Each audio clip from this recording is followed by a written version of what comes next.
एक दिन मैं बूढ़ी दादी की आंखों का इलाज कराने दिल्ली के एक बड़े प्रसिद्ध नेत्र चिकित्सक डॉक्टर प्रभात के पास गया।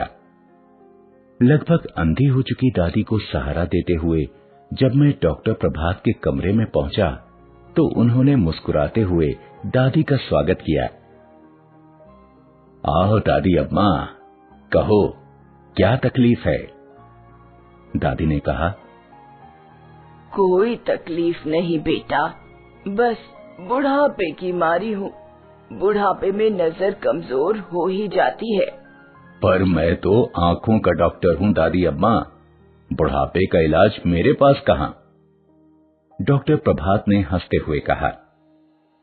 मेरी दादी भी कम विनोदी स्वभाव की नहीं थी। कहने लगी, कोई बात नहीं बेटा, तुम आंखों का ही इलाज कर दो। बुढ़ापे का इलाज तो भगवान के पास भी नहीं है। यह सुनकर डॉक्टर प्रभात हंस पड़े और दादी से बात करते हुए उनकी आंखों की जांच करने लगे। उन्होंने विस्तार से कई उपकरणों और यंत्रों की सहायता से दादी की आंखों की जांच की। वे बीच बीच में बातचीत और हंसी मजाक भी करते जाते थे। मैं चुपचाप बैठा डॉक्टर प्रभात को गौर से देख रहा था। पहले तो मुझे उनकी हंसी ही कुछ जानी पहचानी लगी थी, फिर ध्यान से देखने पर उनका चेहरा भी कुछ परिचित सा मालूम हुआ, लेकिन याद नहीं आ रहा था कि मैंने इन्हें पहले कहाँ देखा है। आखिर जब उन्होंने दादी की आंखों की पूरी जांच कर ली तो मैंने पूछ ही लिया, आप कहाँ के रहने वाले हैं डॉक्टर साहब? इलाहाबाद का हूँ। क्यों? अरे हम भी इलाहाबाद के ही हैं। दादी मुझसे पहले ही बोल उठी। अच्छा, बड़ी खुशी हुई। डॉक्टर प्रभात ने सचमुच खुश होकर पूछा, इलाहाबाद में कहाँ रहते हैं आप लोग? दादी ने ज्यों ही हमारे इलाहाबाद वाले घर का पता ठिकाना बताया, डॉक्टर प्रभात ने मेरी तरफ देखा और अचरज भरी प्रसन्नता से बोले, अरे तुम पप्पू तो नहीं हो? और तुम मंटू? अचानक मेरे मुंह से निकल पड़ा, तुम हमारे बचपन के मित्र? हाँ भाई, मैं मंटू ही हूँ। वाह मित्र, तुम खूब मिले। तुम तो शायद जब दूसरी या तीसरी कक्षा में पढ़ते थे तभी अपने परिवार के साथ दिल्ली चले आए थे, है ना? मुझे तो स्वप्न में भी आशा नहीं थी कि जीवन में फिर कभी तुमसे भेंट होगी। सच बड़ी खुशी हुई तुमसे मिलकर। मुझे भी, मैंने अत्यंत प्रसन्न होकर कहा। तभी डॉक्टर प्रभात ने दादी का चेहरा ध्यान से देखा और अचानक उसकी मुस्कान लुप्त हो गई। चेहरा किसी दुखदाई स्मृति में काला सा हो आया। दादी की अत्यधिक कमजोर आंखों को डॉक्टर के चेहरे का यह भाव परिवर्तन नजर नहीं आया। वे प्रसन्न होकर पूछने लगी, अच्छा, तो तुम दोनों बचपन में साथ साथ खेले हो। यह तो बड़ा अच्छा संयोग रहा। तुम तो अपने ही हुए डॉक्टर बेटा। हाँ, तुमने अपना क्या नाम बताया? मंटू। इलाहाबाद में हमारे पड़ोस में एक वकील रहते थे, उनके लड़के का नाम भी कुछ ऐसा ही था। बड़ा बदमाश लड़का था। डॉक्टर प्रभात ने कोई उत्तर नहीं दिया। वह सहसा बहुत गंभीर हो गया। दादी के लिए दवाई का पर्चा लिखते हुए उसने कहा, मैं आपकी दवाई लिख रहा हूँ, बाजार से मंगवा लेना और दिन में 3 बार आंखों में डालती रहना। फिर अगले सप्ताह आज ही के दिन आ जाना। आपकी आंखों का ऑपरेशन करना होगा। ईश्वर ने चाहा तो आपकी आंखें जल्दी ठीक हो जाएंगी। बाहर आते ही दादी ने मुझसे पूछा, यह उसी वकील का बेटा मंटुआ था ना? हाँ, मंटू ही था, मैंने कहा। बस, तो अब इसके पास दोबारा आने की जरूरत नहीं। मैं इस दुष्ट के हाथों अपनी आंखें नहीं फुड़वाऊंगी। कैसी बातें करती हैं दादी? यह तो बहुत माना हुआ डॉक्टर है और अब तो अपनी जान पहचान का भी निकल आया। उसे दुष्ट क्यों कह रही हैं? तू भूल गया इसने वहाँ इलाहाबाद में क्या किया था? क्या किया था? अरे क्या तुझे याद नहीं? इसने मोहल्ले की कुतिया के 3 पिल्लों की आंखें आग के पौधों का दूध डालकर फोड़ दी थी। तूने ही तो यह बात हम लोगों को बताई थी। उनमें से एक अंधा पिल्ला तूने जिद करके पाला था, यह भी तुझे याद नहीं? मैं सचमुच ही सब कुछ भूला हुआ था, लेकिन दादी के याद दिलाने पर एक धुंधली सी स्मृति उभरी और ज्यों ही मैंने दिमाग पर थोड़ा जोर दिया, बचपन की वह दुखद स्मृति सहसा स्पष्ट होकर मेरी आंखों के आगे आ गई। इलाहाबाद में हमारे पड़ोसी वकील साहब की कोठी के पीछे एक बहुत बड़ा बाग और घास का मैदान था। मैं मंटू के साथ वहीं खेला करता था। बाग की मेड़ के पास आक के बहुत से पौधे उगे हुए थे। एक दिन हम खेल खेल में आक के पत्ते तोड़ने लगे। उधर से गुजरते हुए हमारे स्कूल के अध्यापक ने हमें देख लिया। उन्होंने हमें डांट लगाई और बताया कि आक के पत्ते कभी नहीं तोड़ने चाहिए, क्योंकि उन्हें तोड़ने से जो गाढ़ा सा सफेद दूध निकलता है, यदि वह आंखों में चला जाए तो आदमी अंधा हो जाता है। यह जानकारी हम लोगों के लिए एकदम नई और विस्मयकारी थी। वास्तव में ऐसा होता है या नहीं, यह देखने के लिए मंटू ने एक प्रयोग कर डाला था। ठंड के दिन थे और मोहल्ले में आवारा घूमने वाली एक कुतिया ने वकील साहब की कोठी के पीछे पिल्ले दिए थे। पिल्ले बड़े सुंदर थे। मैं और मंटू उनसे खेला करते थे। आग के दूध के भयानक असर की जानकारी मिलने के अगले दिन जब मैं स्कूल से आकर खाना खाने के बाद मंटू के साथ खेलने गया तो मैंने देखा मंटू आग के पौधों के पास बैठा है और उसके घुटनों में दबा पिल्ला कूं कूं कर रहा है। 2 पिल्ले पास ही कूं कूं करते इधर उधर भटक रहे थे। नजदीक जाकर मैंने देखा तो हैरान रह गया।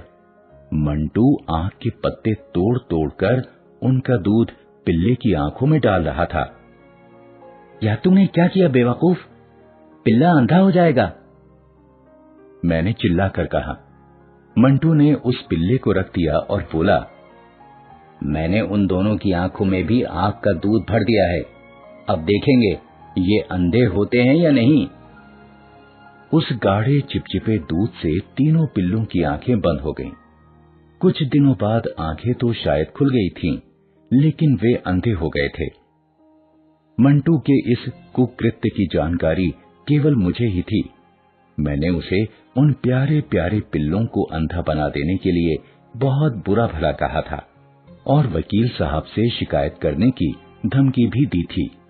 लेकिन मंटू को एहसास हो गया था कि उसने अपनी जिज्ञासा शांत करने के लिए इस प्रयोग के रूप में एक बड़ा पाप कर डाला है। उसने गिड़गिड़ा कर मुझसे कहा था कि यह बात मैं किसी को ना बताऊं। मैं शायद बताता भी नहीं, लेकिन जब उन 3 पिल्लों में से 2 दिन रात कूं कूं करते इधर से उधर भटकते हुए मर गए, तब मुझे बहुत दुख हुआ और उस दिन मैं बहुत रोया। दादी, माँ और परिवार के अन्य सभी लोग मुझसे बार बार पूछने लगे कि मैं क्यों रो रहा हूँ। पहले मैंने बात छिपाकर अपने मित्र मंटू को बचाने की कोशिश की, लेकिन फिर मुझे तीसरे पिल्ले का ध्यान आ गया जो अभी जीवित था, और उसकी जान बचाना मुझे मंटू को पिटाई से बचाने से ज्यादा जरूरी लग रहा था। इसलिए मैंने रोते रोते सारी बात बता दी। पिल्ले की आंखों का इलाज करा देने की जिद पकड़ ली। सब लोगों ने मंटू को बुरा भला कहा। वकील साहब ने उसकी पिटाई भी की। मुझे भी बहुत कुछ सुनना पड़ा, क्योंकि मैंने सब कुछ जानते हुए भी बात को तब तक छिपाए रखा जब तक 2 पिल्ले मर नहीं गए। आखिर तीसरे पिल्ले को बचाने के प्रयास किए गए। मैंने जिद करके उसे पाल लिया। पिताजी ने उसकी आंखों का इलाज भी कराया, लेकिन वह अंधा ही रहा। माँ और दादी उसकी देखभाल करने लगी। जब वह बड़ा हो गया तब एक दिन घर से बाहर निकल गया और सड़क पर किसी वाहन से कुचलकर मर गया। उस घटना को याद कर मैं हैरान रह गया। बचपन में 3 पिल्लों की आंखें फोड़ देने वाला मंटू आज इतना बड़ा नेत्र चिकित्सक। इससे भी ज्यादा हैरानी की बात यह थी कि लगभग 35 साल पहले की वह घटना जिसे मैं भूल चुका था, दादी को अभी तक याद थी। निश्चय ही वह घटना प्रभात को भी याद होगी, तभी तो वह हम लोगों का परिचय पाते ही अचानक गंभीर हो गया था। लेकिन दादी बचपन की उस बात को लेकर अब तो प्रभात को बुरा भला कहना ठीक नहीं। मैंने दादी को समझाने की कोशिश की। अब वह मंटू नहीं, देश का माना हुआ नेत्र चिकित्सक है। दूर दूर से लोग उसके पास अपनी आंखों का इलाज कराने आते हैं। अब तक तो वो हजारों लोगों को उनकी खोई हुई नेत्र ज्योति लौटा चुका होगा। क्या इतनी बड़ी सेवा से बचपन में अबोध अवस्था में किया हुआ उसका पाप अब तक धुल नहीं गया होगा? कुछ भी हो, मैं उससे अपनी आंखों का इलाज नहीं कराऊंगी, दादी ने निश्चय भरे स्वर में कहा। दादी का स्वभाव बिल्कुल बच्चों का सा है। हट पकड़ लेती हैं तो किसी के मनाए नहीं मनाती। मैंने उन्हें समझाने की बहुत कोशिश की, लेकिन वे प्रभात से इलाज कराने को तैयार ना हुई। आंखों में डालने की जो दवाई प्रभात ने लिखकर दी थी, वह भी नहीं खरीदने दी। परिवार के सब लोगों ने उन्हें समझाया, लेकिन वे टस से मस नहीं हुई। शाम को मैंने देखा कि प्रभात हमारे घर पर था और दादी से कह रहा था, दादी अम्मा, मैंने बचपन में जो पाप किया था उसे मैं आज तक नहीं भूला हूं, और मैं उस शाप को भी नहीं भूला हूं जो आपने मुझे दिया था। जब तक आप इलाहाबाद में रहीं, मुझे देखते ही कहने लगती थीं, अरे कमबख्त मंटुआ, तूने मासूम पिल्लों की आंखें फोड़ी हैं। तेरी आंखें भी किसी दिन इसी तरह फूटेंगी। आपके इस शाप से मुझे अपने पाप का बोध हुआ और मैंने फैसला कर लिया कि मुझे जीवन में नेत्र चिकित्सक ही बनना है। मेरी आंखें तो आपके शाप के कारण कभी न कभी फूटेंगी ही, पर उससे पहले मैं बहुत सी आंखों को रोशनी दे जाऊंगा। उन बहुत सी आंखों में से 2 आंखें आपकी भी होंगी दादी अम्मा। डॉक्टर प्रभात की बातों में न जाने कैसा जादू था कि दादी की ही नहीं, हम सब की आंखें भी भर आईं। दादी तो इतनी भाव विफल हो उठी कि उन्होंने डॉक्टर प्रभात को पास बुलाकर हृदय से लगा लिया। उसके सिर पर स्नेहपूर्वक हाथ फेरते हुए उन्होंने कहा, जीते रहो मेरे लाल, तुम्हारी आंखों की ज्योति हमेशा बनी रहे। इसके बाद दादी ने मुझे कहा, अरे बबुआ, तेरा बाल सखा आया है, इसकी खातिरदारी नहीं करेगा? जा, इसके लिए अच्छी सी मिठाई लेकर आ। और सुन, इसने मेरी आंखों के लिए जो दवाई लिखी थी ना, वह भी खरीद लाना।